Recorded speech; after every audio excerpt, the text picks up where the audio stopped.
Once upon a time in a place called Seri, there were two salesmen of pots and pans and handmade trinkets.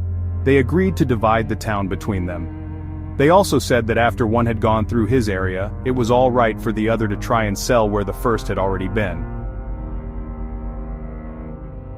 One day, while one of them was coming down a street, a poor little girl saw him and asked her grandmother to buy her a bracelet.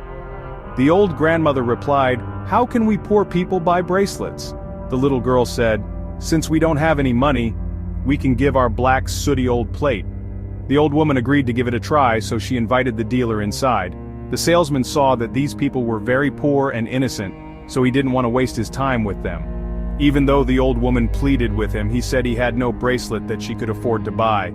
Then she asked, "We have an old plate that is useless to us, can we trade it for a bracelet?" The man took it and, while examining it, happened to scratch the bottom of it. To his surprise, he saw that underneath the black soot, it was a golden plate.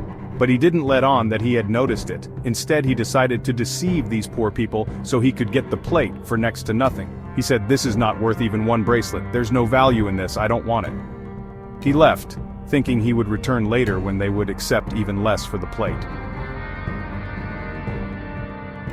Meanwhile, the other salesman, after finishing in his part of town, followed after the first as they had agreed. He ended up at the same house. Again, the poor little girl begged her grandmother to trade the old plate for a bracelet. The woman saw that this was a nice, tender-looking merchant and thought, "He's a good man," not like the rough-talking first salesman. So she invited him in and offered to trade the same black, sooty old plate for one bracelet. When he examined it, he too saw that it was pure gold under the grime. He said to the old woman, "All my goods and all my money together are not worth as much as this rich golden plate." Of course, the woman was shocked at this discovery, but now she knew that he was indeed a good and honest fellow. So she said she would be glad to accept whatever he could trade for it. The salesman said, "I'll give you all my pots and pans and trinkets plus all my money, if you will let me keep just 8 coins and my balancing scale, with its cover to put the golden plate in." They made the trade. He went down to the river, where he paid the 8 coins to the ferryman to take him across. By then, the greedy salesman had returned, already adding up huge imaginary profits in his head. When he met the little girl and her grandmother again, he said he had changed his mind and was willing to offer a few cents, but not one of his bracelets, for the useless black sooty old plate. The old woman then calmly told him of the trade she had just made with the honest salesman and said, "Sir, you lied to us." The greedy salesman was not ashamed of his lies, but he was saddened as he thought, "I've lost the golden plate that must be worth 100,000. So he asked the woman, "Which way did he go?" She told him the direction. He left all his things right there at her door and ran down to the river thinking, he robbed me, he won't make a fool out of me. From the riverside he saw the honest salesman still crossing over on the ferry boat.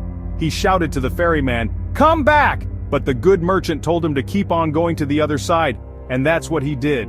Seeing that he could do nothing, the greedy salesman exploded with rage. He jumped up and down, beating his chest. He became so filled with hatred towards the honest man who had won the golden plate that he made himself cough up blood. He had a heart attack and died on the spot.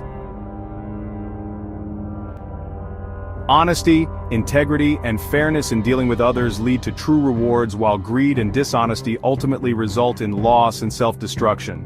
This tale illustrates how the honest salesman's fairness brought him both material wealth and the trust of others, while the greedy salesman's deceitful actions and obsession with profit led to his downfall. If this story inspired you, don't forget to like, share, and subscribe for more tales of wisdom.